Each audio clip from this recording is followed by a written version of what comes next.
네, 우리 함께 말씀을 보시겠습니다. 요한계시록 3장 14절부터 22절 말씀입니다.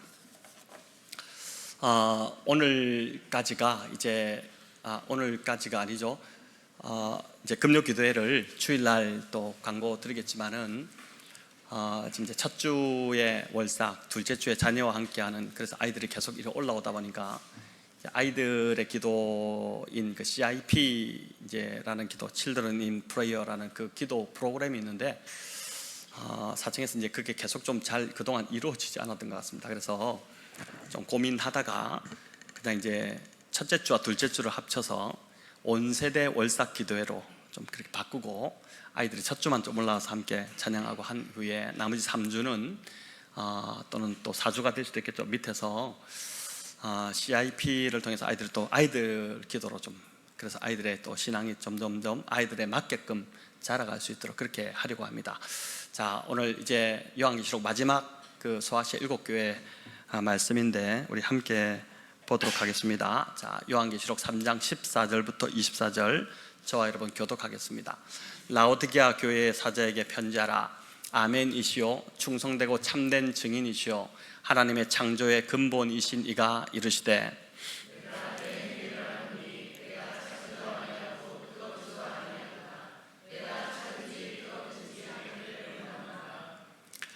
네가 이같이 미지근하여 뜨겁지도 아니하고 차지도 아니하니 내 입에서 너를 토하여 버리리라.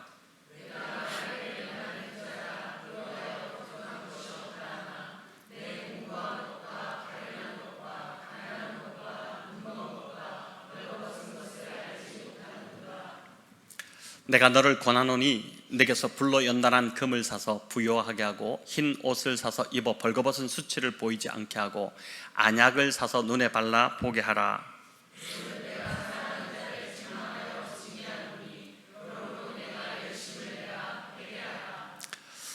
볼지어다 내가 문 밖에 서서 두드리노니 누구든지 내 음성을 듣고 문을 열면 내가 그에게로 들어가 그와 더불어 먹고 그는 나와 더불어 먹으리라.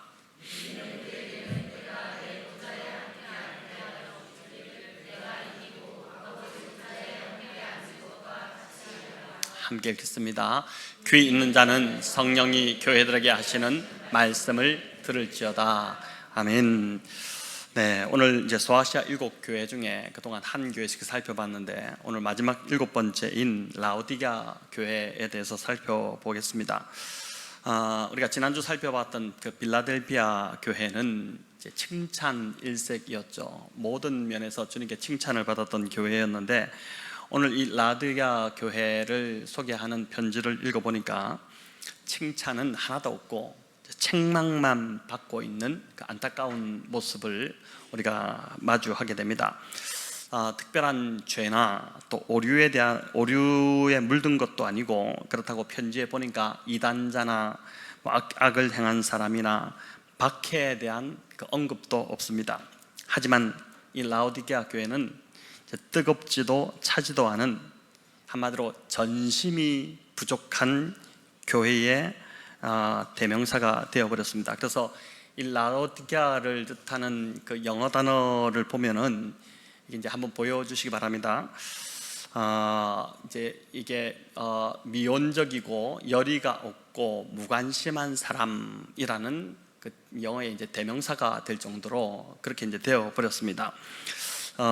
먼저 이제 우리가 라오디게아 도시가 어떤 도시인지를 간단히 좀 살펴보고자 하는데, 라오디게아는 이제 주전 260년경에 안티오코스 2세, 이제 헬라 제국에 이제 아류되는 나라였죠. 그 나라에 이제 안티오코스 2세가 건설을 했고 그의 아내의 이름을 따서 라오디게아라고 이제 명명을 했다고 전해집니다. 근데 결국 이 여인과도 이제 이혼을 했다고 전해집니다. 아무튼 이 여인의 이름을 따서 라오디게아가 되었는데, 이 라오디게아는 대단히 부요한 도시였습니다. 그 이유는 두 개의 주요한 통상로가 교차하는 지점에 위치해 있었기 때문입니다. 남북을 잇는 도로는 이제 우리가 살펴본 버가모에서 시작해서 지중해 이제 그 지역을 연결하는 도로였고, 그러니까 보통 배가 들어와서 그 무역로를 따라서 이제 뭐 올라가고 이렇게 했겠죠. 그리고 이제 동서를 잇는 도로는 그 에베소가 서쪽에 항구 도시였지 않습니까? 그 에베소에서 소아시아 내륙으로 뻗어나가는 그러한 이제 도로였습니다. 그 두 도로의 교차점에 바로 이 라오디게아가 있었습니다. 그렇다 보니까 자연스럽게 이 라오디게아는 그 교차로에서 상업과 또 무역의 또 금융 산업의 중심지로 자리를 잡고 이제 도시가 이제 번성하게 된 것입니다. 이 라오디게아는 고대 라오디게아 하면은 그 검정색 양모 생산지로 유명했다고 합니다. 양의 털인데 그 색깔이 검정색이었던 것 같아요. 좀 특이하지 않습니까? 특이한 것은 뭐든지 비싸죠. 그래서 이 검정색 양모는 굉장히 또 부드럽기도 해서 당시 이제 아주 사치스러운, 오늘로 말하면 명품 같은 옷을 만드는 그러한 천으로, 또 이제 고가의 양탄자를 만드는데 사용되었다고 합니다. 그러니 이 도시가 그것을 통해서 그 산업으로 돈을 많이 벌었겠죠. 또 이 도시가 이제 얼마나 돈이 많았던지 AD 60년 경에 또 지진으로 이제 큰 피해를 입게 되는데 로마의 도움 없이 자력으로 단시간에 이 도시가 복구될 정도였다고 합니다. 우리가 이제 사데나 빌라델피아도 지진의 피해를 입어서 로마가 도움을 주고 그 도움으로 이제 일어나고 또 세금도 면제해주고 이렇게 했다는 것을 우리가 들었지 않습니까?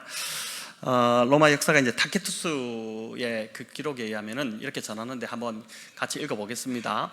소아시아의 유명한 도시들 가운데 하나인 라오디게아는 지진으로 황폐해진 해에 우리의 원조 없이 스스로의 힘으로 도시를 재건했다. 자, 얼마나 돈이 많았으면 로마 원조 없이 스스로 이제 붕괴된, 무너진, 지진으로 피해를 입은 도시를 다시 재건할 수 있었겠습니까? 지금 저희가 이제 선교로 가고자 하는 미얀마도 그렇고 그 미얀마 북쪽의 지진 피해가 참 엄청나게 지난번에 일어났는데 아직도 재건이 안 되고 무너진 폐해 더미로 지금 특별히 이제 만달레이 그 북쪽에 있는 도시들의 그 지금도 이제 그대로 방치되고 있는 그런 상황인데 재력이 없기 때문에 그렇잖아요.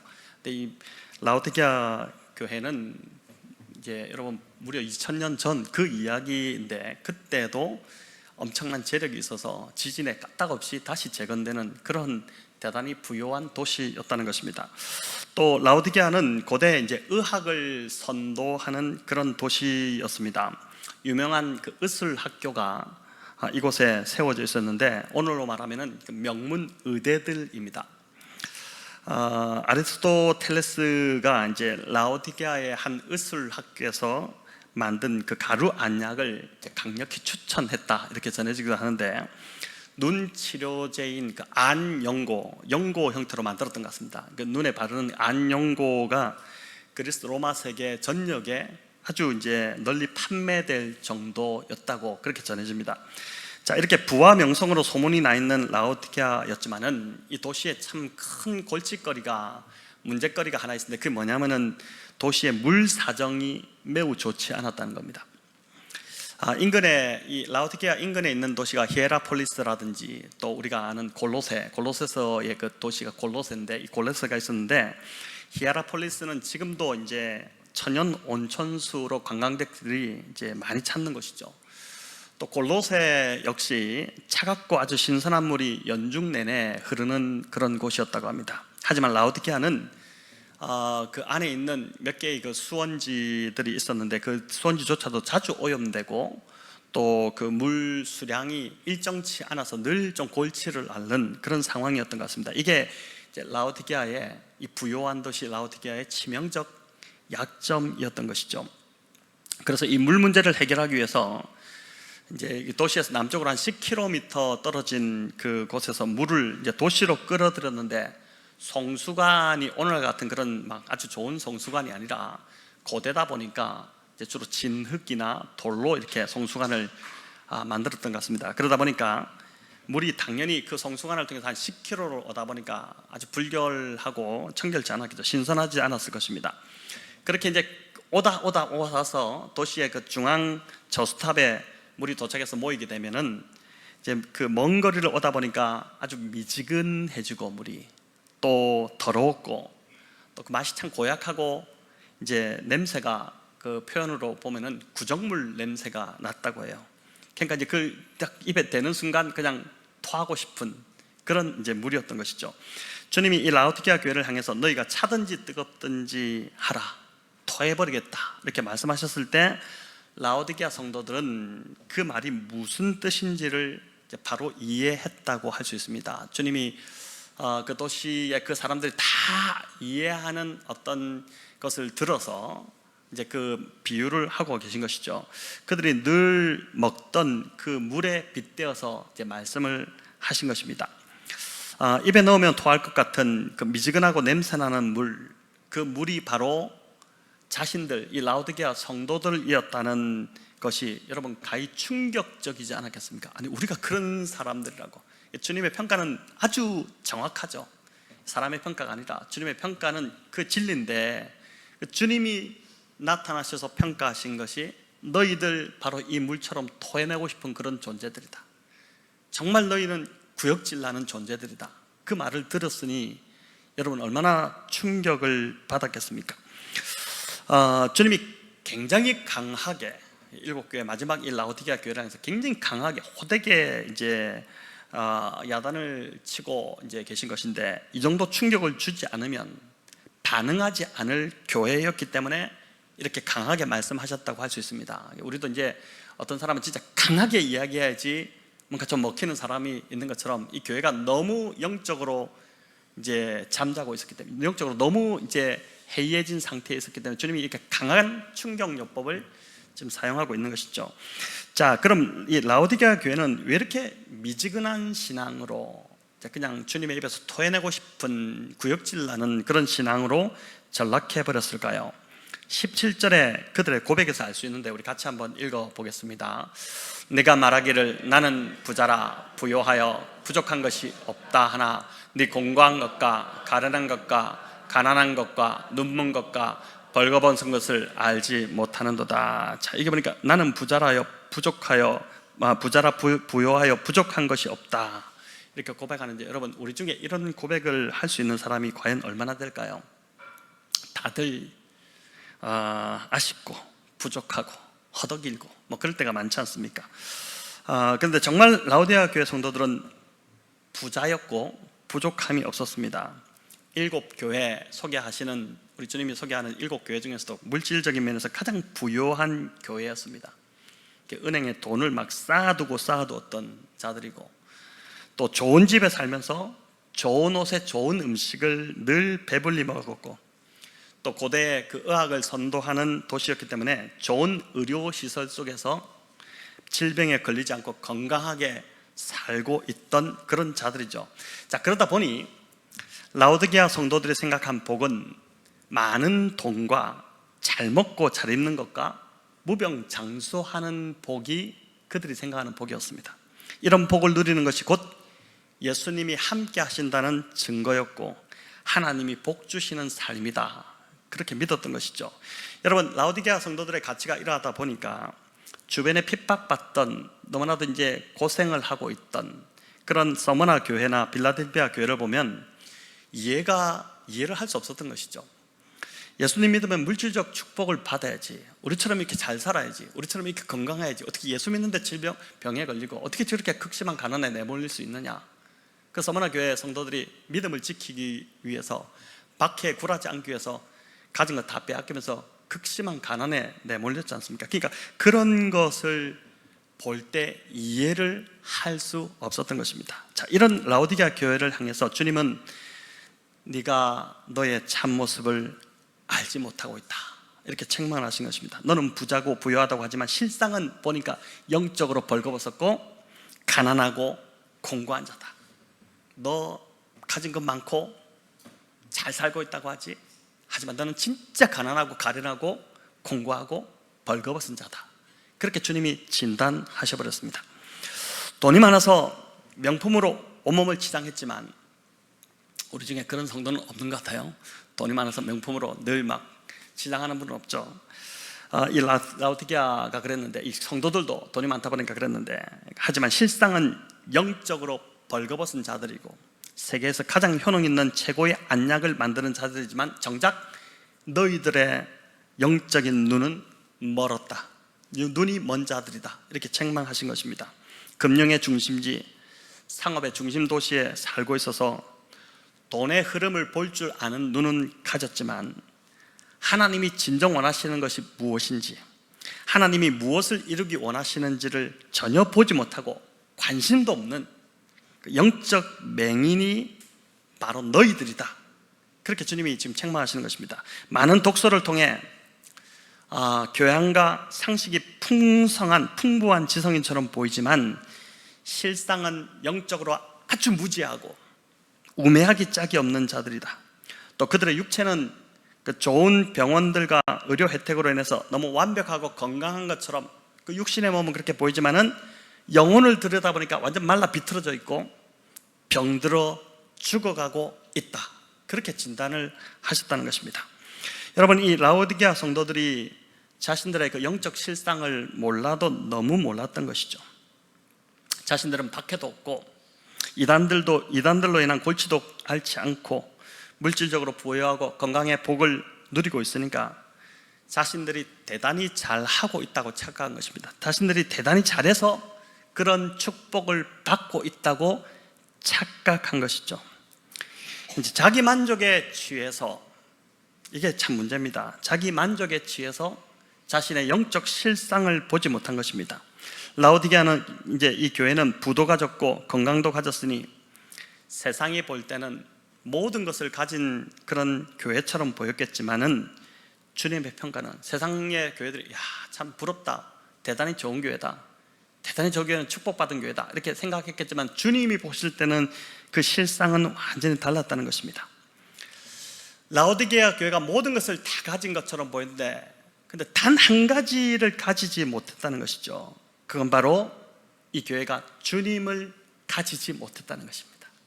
다 가졌지만 주님만 빼놓고 다 가진 교회, 그게 라오디게아 교회라고 주님이 말씀하시는 것입니다. 예수님은 요한복음 15장에서 제자들에게 십자가를 지시기 전에 마지막으로 이제 이 포도나무 비유를 유언장처럼 들려주잖아요. 그래서 뭐라고 말씀하십니까? 너희가 나를 떠나서는 아무것도 할 수 없다, 너희가 나를 떠나서는 아무것도 할 수 없다, 이렇게 말씀하셨는데 라오디게아 교회는 주님을 떠나서 또 주님을 의지하지 않고 너무 잘 살아가고 있었던 게 문제였고, 또 그런 자신들의 모습을 보지도 못하고 깨닫지도 못한다는 것이, 그들의 영적 실상을 깨닫지 못하고 있다는 것이 문제였습니다. 자, 이런 라오디게아 교회를 향해서 주님이 세 가지를 책망하시고 또 책망하시는데, 이 책망은 일종의 라오디게아 교회를 버리시기 위한 것이 아니라 이런 책망을 통해 회복을 주시기 위한 주님의 대안이었다고 볼 수 있습니다. 여러분, 이런 책망을 하신다는 것은 아직 라오디게아 교회를 우리 주님이 사랑하신다는 증거죠. 가장 무서운 것이 뭐냐면 무관심입니다. 그냥 그렇게 하든 말든 관심을 갖지 않는 것이죠. 그 사람이 어떻게 되든 말든 상관하지 않는 것, 사실 그게 가장 무섭습니다. 그래서 나를 사랑하는 자의 권면을 달게 좀 받아들이는 자세가 중요합니다. 사랑하기에 쓴소리도 하는 것이고 또 사랑하기에 때로 강하게도 말하는 것입니다. 특별히 우리 이제 부부로 살아가는데 그렇잖아요. 이제 저도 그래서 제가 늘 이야기하는 게, 아내의 이야기를 어떻게 들으라고 합니까? 하나님이 말씀하시는 것처럼 들으라고 제가 말씀하잖아요. 저도 그렇게 듣고 살아갑니다.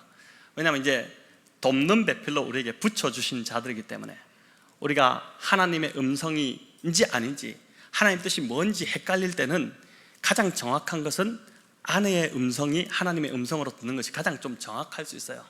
물론 우리 남성들 지금 이 이야기를 들으면서 여전히 부인하고 있는 분들이 상당히 지금 많은 것 같습니다. 얼굴에서 지금 다 표가 나요, 보니까. 근데 성경 원리를 보면은 제가 볼 때 그게 맞는 것 같아요. 경험적으로 살아봐도 그렇고. 그래서 물론 우리 자매들이, 아내들이 진짜 영적으로 바로 서야 됩니다. 영적으로 바로 서고 기도하고 말씀에 깨어있지 않으면 엉뚱한 조력자가 될 수 있는, 엉뚱한 돕는 배필, 함께 망하는 돕는 배필이 될 수 있기 때문에 그런 것이죠. 여러분, 주님은 라오디게아 교회를 여전히 사랑하셨습니다. 그래서 세 가지를 책망하시는데 18절 우리 같이 읽어볼까요? 같이 읽겠습니다.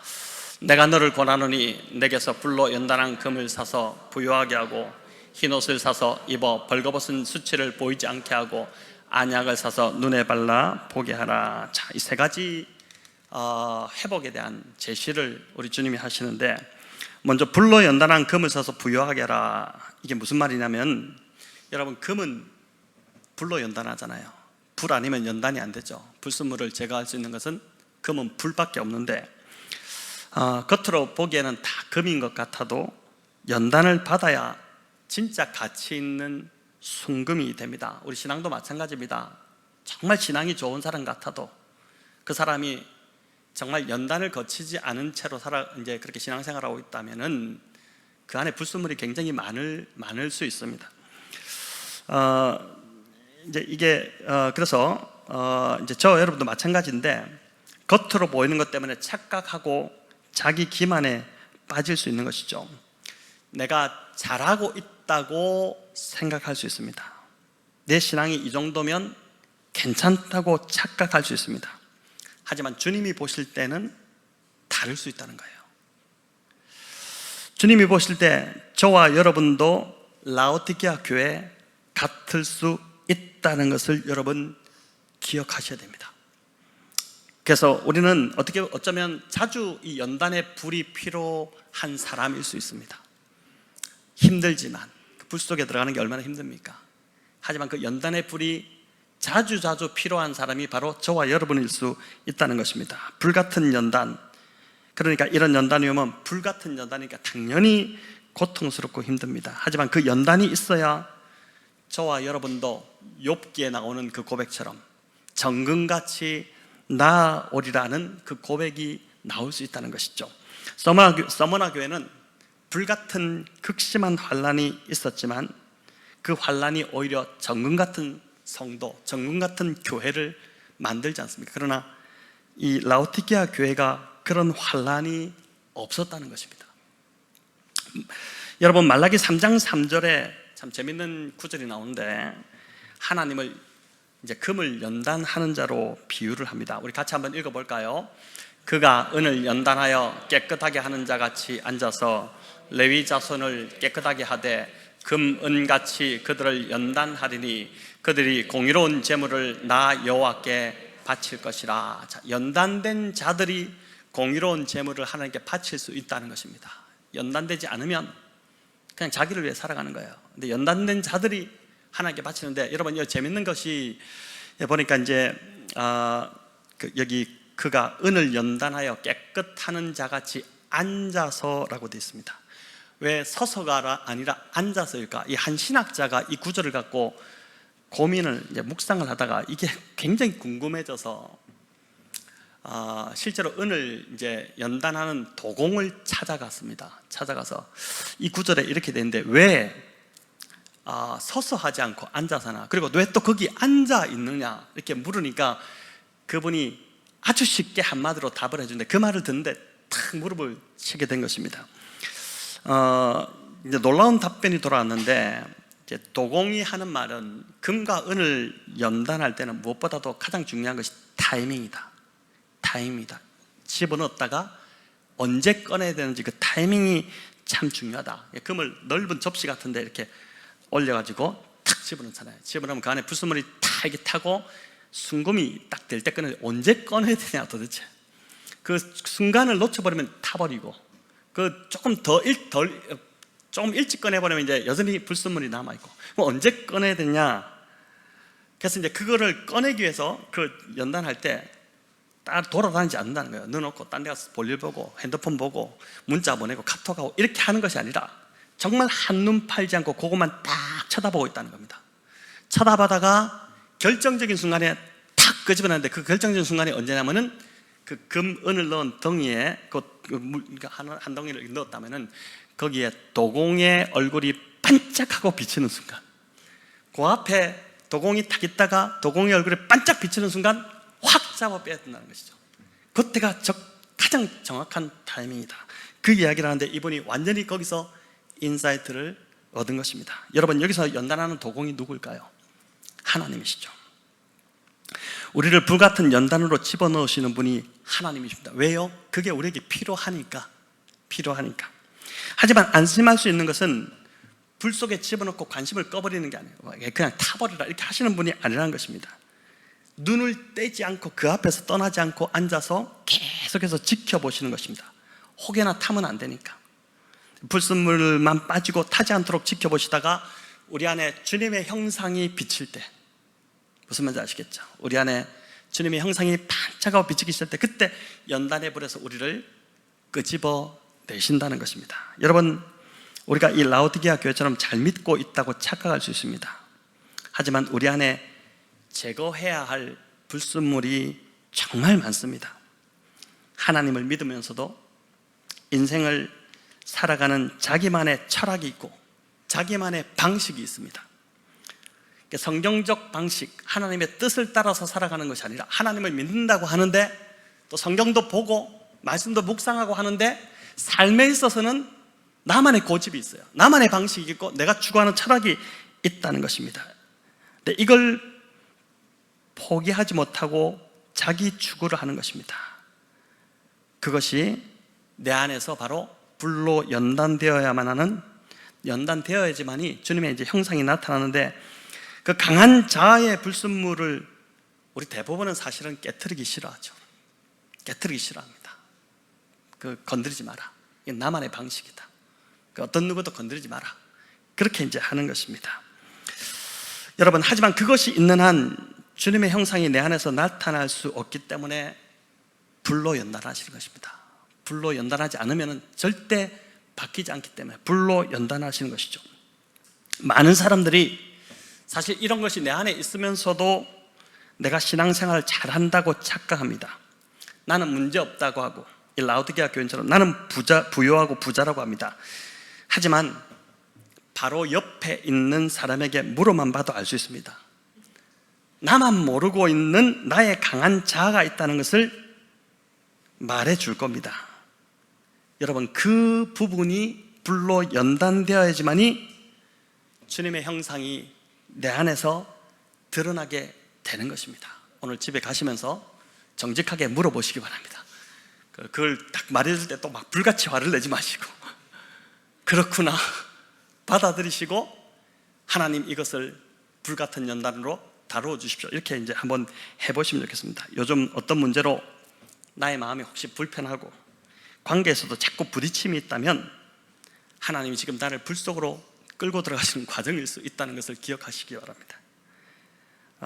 오늘 그런 분이 있다면 이 말씀 앞에서, 정말 하나님의 엄중하신 그 말씀 앞에서 나의 마음을 잘 살펴보시고 깨어져야 할 나의 강한 자아가 있지 않은지를 살펴서 회개의 자리로 나가시는 저와 여러분 다 되시기를 바랍니다.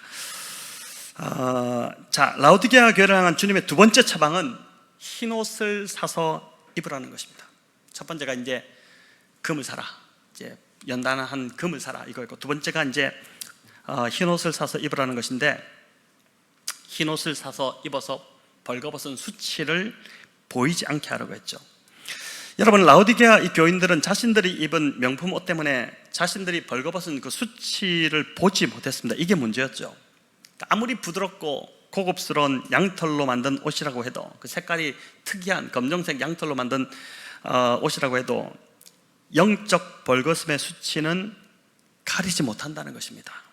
이걸 가릴 수 있는 옷은 오직 주님의 피로 씻은 흰옷밖에 없다는 거예요. 여러분, 예수 그리스도의 의로 옷 입는 것입니다. 그 옛날 에덴 동산에서 아담과 하와가 범죄했을 때 나뭇잎으로 수치를 막 가려보려고 하지 않습니까? 하지만은 못 가렸죠. 하나님께서 짐승을 잡아서 그 피를 흘려서 그 가죽으로 갈아주셨을 때 그렇게 했던 것처럼 예수님의 그 피 흘리심을 통해 예수 그리스도의 의의 옷을 입을 때만이 저와 여러분의 수치가 가려주는 줄을 믿습니다. 여러분, 그리스도의 의로 우리가 옷을 입어야 되는데, 우리가 입을 옷은 그 그리스도의 의의 옷인데, 이 그리스도의 의와 반대되는 개념이 있습니다. 뭘까요? 그리스도의 의와 반대되는 개념? 그건 자기의입니다. 자기의. 예수님 믿기를 가장 방해하는 요인, 중에 하나가 바로 이 자기의입니다. 생각보다 자기의가 강한 사람들이 너무 많아요. 자수성가한 사람들, 또 인생에서 이런저런 작은 성공을 많이 맛본 사람일수록 자기의가 대단히 강합니다. 근데 이 자기의가 신앙생활하는 데 있어서, 주님을 알아가는 데 있어서 너무나도 방해거리입니다. 사실은 자기의가 강한 사람은 자아가 강한 사람이고 자기 주장을 잘 꺾지 않습니다. 자기가 늘 맞고 늘 옳다고 확신하기 때문입니다. 그래서 겉으로는 겸손한 척하고 다른 사람을 존중하는 척하지만 속으로는 그 사람의 말이나 그 사람의 방식, 그 사람이 주장하는 것에 대해서 판단하고 얕보고 업신여기고 속으로는 다 그렇게 합니다. 결국 자기의는 그래서 교만으로 밖에 갈 수밖에 없는 것이죠. 이 자기의가 그래서 참 무섭습니다. 교만으로 반드시 연결되는 게, 하나님 가장 싫어하시는 교만으로 연결되는 게 자기의이기 때문에 그렇습니다. 자, 그런데 이런 모습을 우리 주님이 뭐라고 말씀하시냐면은 그 모습이 아주 수치스러운 모습이다, 이렇게 지금 말씀하시죠. 여기 18절에서 흰옷을 사서 입어 벌거벗은 수치를 보이지 않게 하라. 너무 그 수치스러운 모습이다, 그걸 보이지 않게 하라고 하지 않습니까? 마치 벌거숭이 임금님처럼 벌거벗은 것을 다른 사람은 다 알고 있는데 자기 혼자 모르고 있는 것과 같습니다. 저와 여러분 이런 모습 있다면 오늘 이 밤에 회개하고 그리스도의 의로 옷 입혀서 하나님 나의 수치를 가려주십시오, 이렇게 기도하는 밤이 되기를 간절히 바랍니다. 자, 이 라오디게아 교회를 향한 주님의 세 번째 처방은 안약을 사서 눈에 발라서 보게 하라는 것이었습니다. 병든 육신의 눈을 고치기 위해서는 그렇게 좋은 안약을 다 사서 잘 사용하면서, 왜 정작 영적 눈이 병들어 있는 것을 위해서는 안약을 쓰지 않느냐, 그 이야기를 하는 것입니다. 자, 그렇다면 영적 눈을 고칠 수 있는 이 안약을 사라는데 이 안약이 뭘까요? 여러분, 이 안약은 영적 분별력이라고 할 수 있습니다. 영적 분별력. 무엇이 중요하고 무엇이 사소한지를 분별할 수 있는 능력이고, 영원한 가치를 지니는 것과 잠깐 있다가 없어질 가치를 분별할 수 있는 능력, 그게 이제 영적 안약이라고 할 수 있습니다. 여러분, 이는 말씀으로부터서밖에 얻을 수밖에 없는 그 능력인 것이죠. 오늘날 많은 사람들이 가치의 혼돈 속에 살아갑니다. 정말 그런 것 같아요. 그런 이야기가 있지 않습니까? 사단이 오늘날 그 진열대 상품의 가격표를 다 뒤바꿔 놨다. 그래서 아주 비싼 물품에는, 그 상품에는 아주 싼 가격의 가격표를 붙여놓고, 싸구려 물품에는 비싼 가격표를 붙여놔가지고 사람들이 봤을 때 아주 싸구려에는 눈이 휙 돌아가게 만들고, 정말 중요한 것은 너무 싸구려구나, 쳐다보지도 않게 만들고, 가격표를 다 바꿔놔서 가치의 혼돈을 만들어 놓은 시대가 오늘 이 시대라고 하지 않습니까? 그래서 사람들이 그걸 보고 이제 가치의 혼란이 와버린 것입니다. 이제 중요한 것과 사소한 것을 구별하지 못하고 영원한 것과 잠깐 있다가 사라질 것을 분별하지 못하는 일들이 이제 우리 성도들 안에서도 계속해서 일어나는 것이죠. 그래서 영원한 하나님 나라를 보지 못하게 하고, 영원하지 않은 자기의 만족과 자기 유익과 자신의 미래와 또 내 가족만을 위해서 살도록 만드는 것입니다. 여러분, 물론 가족을 잘 돌보고 또 나의 삶을 잘 가꾸고 준비하는 것이 중요하지만, 더 중요한 가치는, 구원받은 우리들에게, 구원받은 저와 여러분에게 더 중요한 가치는 하나님 나라가 되어야 되고, 그리고 하나님의 뜻이 내 삶에서 이루어지는 것, 그게 정말 비싼 가격표가 붙은 중요한 가치라고 할 수 있는 것이죠. 라오디게아 교회는 너무 풍족했고 부유했기 때문에 성도들의 관심이 보니까 이제 하나님보다 자기 자신에게 계속 자꾸만 자기를 즐겁게 하는 것에, 뭐 부유하니까, 가진 것이 많으니까 자기를 즐겁게 하는 것에 자꾸 가기 시작했고, 그게 가장 큰 문제였습니다. 박해와 고난이 심했던 서머나 교회는 오히려 그 박해 속에서도 복음에 증인된 삶을 살아냈는데, 라오디게아 교회는 부요함 때문에 차지도 덥지도 않은 이도저도 아닌 주님이 입에서 토해내고 싶은 역겨운 신앙으로 떨어져 버렸다는 것입니다. 하나님 나라와 복음 증거에는 전혀 관심을 두지 않는, 그래서 정말 칭찬이라고는 하나도 없던, 여러분 얼마나 이 참 안타까운 교회입니까? 주님이 7교회를 이야기하시면서 칭찬이라고는 하나도 없는 책망만 하시는 교회가 되어버린 것이죠. 자, 이런 라오디게아 교회를 향해서 주님이 회개하고 열심을 내라. 오늘 이제 설교 제목이기도 한데 열심을 내라고 합니다. 우리 19절 같이 읽어보겠습니다. 무릇 내가 사랑하는 자를 책망하여 징계하노니 그러므로 내가 열심을 내라 회개하라. 자, 열심을 내라 회개하라. 주님이 라오디게아 교회를 끝까지 사랑하셨죠. 그렇기 때문에 책망을 하고 징계를 하고 마지막까지 끝까지 이제 회초리를, 사랑의 매를 지금 드시는 것입니다. 주님은 이제 라오디게아 교회가 회개하고 돌이켜서 다시 열심을 내기를, 교회의 모습을 회복하기를, 교회의 사명을 되찾기를 간절히 원하셨는데, 여러분 그 열심이 무엇인지, 열심을 내라는데 무엇을 열심을 내라 하는지 20절에 나오는데 우리 같이 한번 읽겠습니다. 볼지어다 내가 문 밖에 서서 두드리노니 누구든지 내 음성을 듣고 문을 열면 내가 그에게로 들어가 그와 더불어 먹고 그는 나와 더불어 먹으리라. 아멘. 이게 이제 홀만헌터가 세상의 빛이라는 제목으로 이 구절을 갖고 이제 예수님 문 밖에서 두드리시는 그 그림을 그렸는데, 여러분 사형리에도 이 구절이 있어서 우리가 주로 초신자들을 전도할 때 이 구절을 적용한다고 생각하겠지만 실은 이 구절은 믿는 자들을 향한 주님의 간절한 호소이죠. 돌아오라.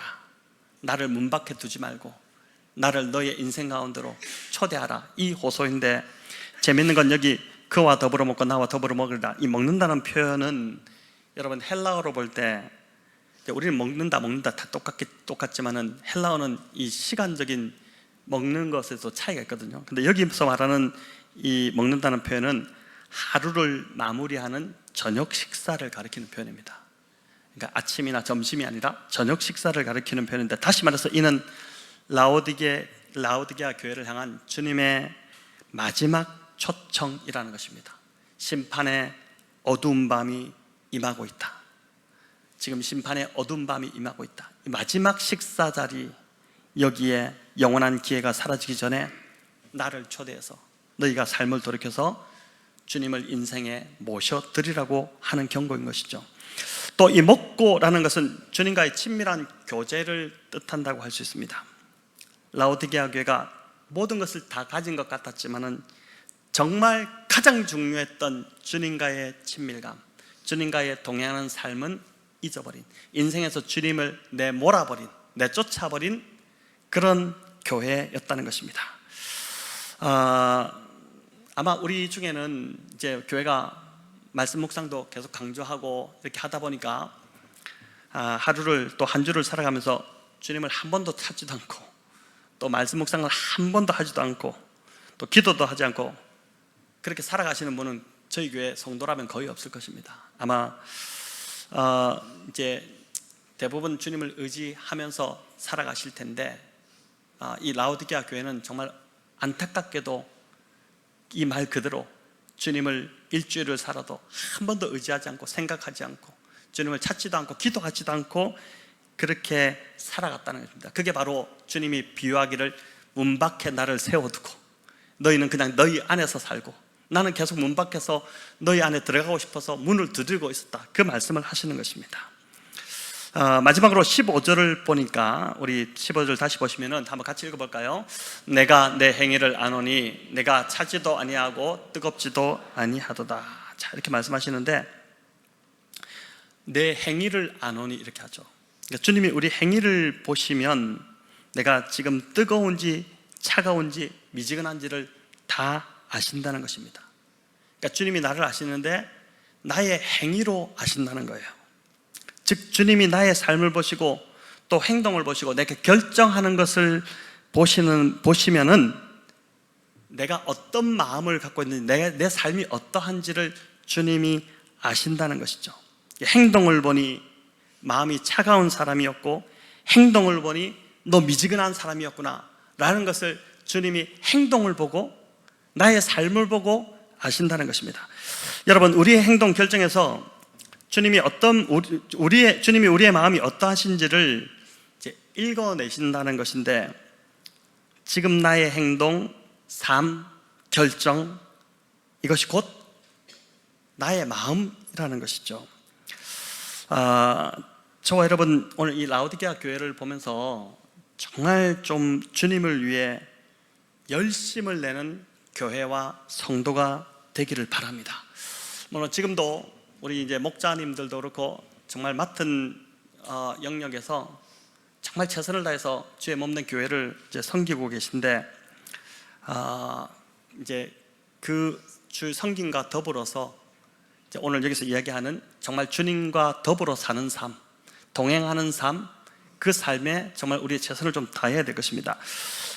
바울이 디모데에게 이제 말세가 될수록 사람들이 어떻게 변화되어 가는지를 알려주고 있는데, 우리 같이 한번 읽어볼까요? 디모데후서 3장 1절과 2절입니다. 너는 이것을 알라. 말세에 고통하는 때가 이르러 사람들이 자기를 사랑하며 돈을 사랑하며 자랑하며 교만하며 비방하며 부모를 거역하며 감사하지 아니하며 거룩하지 아니하며. 자, 여기 쭉 나오는데 말세의 특징 가운데 가장 먼저 나오는 것이 뭡니까? 자기 사랑이죠. 자기를 사랑하는 것, 그리고 돈을 사랑하는 것이 두 번째. 자기 사랑이 첫 번째, 돈을 사랑하고, 그래서 그 결과로 자랑하고 교만하고 이렇게 됩니다. 여러분, 말세가 될수록, 지금 우리가 이제 말세 지말을 살고 있다는데, 말세가 될수록 사람들이 자기를 사랑하고 돈을 사랑하기에 바쁘다는 것이죠. 다 자기를 위해 살아가고 있고 자기 유익과 자기 가족이 우선입니다. 저와 여러분은, 또 우리 교회 성도들은 이 말세를 살아가면서 말세의 특징을 따라가지 않는 교회와 성도들 다 되시기를 바랍니다. 나의 유익보다 먼저 하나님 나라와 영혼 구원이 우리의 가장 우선순위가 되기를 바랍니다. 여러분, 주님이 참 오늘도 하나님 나라를 위한 그 하나님 마음을 속 시원하게 해드릴 사람을 막 찾고 계신 것 같아요. 근데 정말 전심을 다해서 주님을 위해 살고자 하는 한 사람, 전심을 드리는 사람, 어중간하게 미지근하게 신앙생활하는 것이 아니라 차라리 막 뜨거울라면 뜨겁고 차가울라면 차가운 게 나은데, 이것도 아니고 저것도 아니고 어중간하게 그냥 자기를 위해서 어중간하게 살아가는 그런 신앙이 아니라 정말 전심을 다해 하나님을 사랑하고 주님을 위해서 자신의 삶을 드릴 수 있는 그 한 사람을 찾으시고, 그 한 사람을 통해서 하나님 나라를 열어가시고, 또 그 한 사람의 삶을 진짜 하나님이 축복해 주시는데, 그 한 사람이 정말 없는 이 시대인데 그 한 사람이 저는 정말 제가 되기를 원하고, 또 우리 교회 성도님들이 되기를 간절히 바랍니다. 이제 말씀을 맺겠습니다. 사랑하는 성도 여러분, 주님을 위해 우리 열심을 냅시다. 나의 삶도 열심히 살아야 하지만 주님을 위해, 주님이 기뻐하시는 일들을 위해, 이것이 주님이 기뻐하시는 일이라 생각됩니다. 그래서 이번 바자회도 저와 여러분 정말 열심을 내면 좋겠어요. 그냥 이게 교회에서 하는구나, 그냥 내가 좀 맡은 역할만 하면 되지, 이게 아니라 여러분 정말 이게 하나님을 기쁘시게 하기 위해서 내가 뭘 할까 이렇게 보기 시작하면요, 정말 내가 해야 될 일들이 보이기 시작하고 그 일에 기쁨이 오기 시작하고 그렇게 될 겁니다. 그래서 정말 열심을 내면 좋겠고, 또 무엇보다도 이제 주님과 더불어 먹고 먹는 관계, 그러니까 정말 주님과 함께 교제하는, 결국 이제 말씀 묵상이죠. 말씀 안에 거하면서, 말씀 안에 머물면서 그 말씀을 통해 주님을 묵상하는. 그래서 여러분, 큐티를 막 어렵게 생각하지 마시고, 큐티를 막 하면 이 본문 전체를 막 다 이해하려고 하지 마시고, 이제 그 본문을 가지고 그냥 그 시간에 주님 앞에 머무는 시간만 가져도 정말 그 기쁨이 오기 시작할 것입니다. 이 자리에 주님이 나에게 계시고 오늘 나에게 말씀하시는 그 한 구절이 무엇인지를 이제 듣기 시작할 때, 주님과 그 시간에 교제하고 주님께 묻고 주님께 듣고 하는 시간, 그 시간에, 그런 시간에 저와 여러분 정말 열심을 내면 좋겠습니다. 그래서 21절에 이기는 자에게 주시는 하나님의 놀라운 선물이 있는데, 하나님 보좌에 않는 영광과 기쁨을 주신다고 합니다. 여러분, 이런 기쁨을 그날에 저와 여러분 다 누리시는 우리 성도님들 다 되시기를 우리 주님의 이름으로 축원합니다.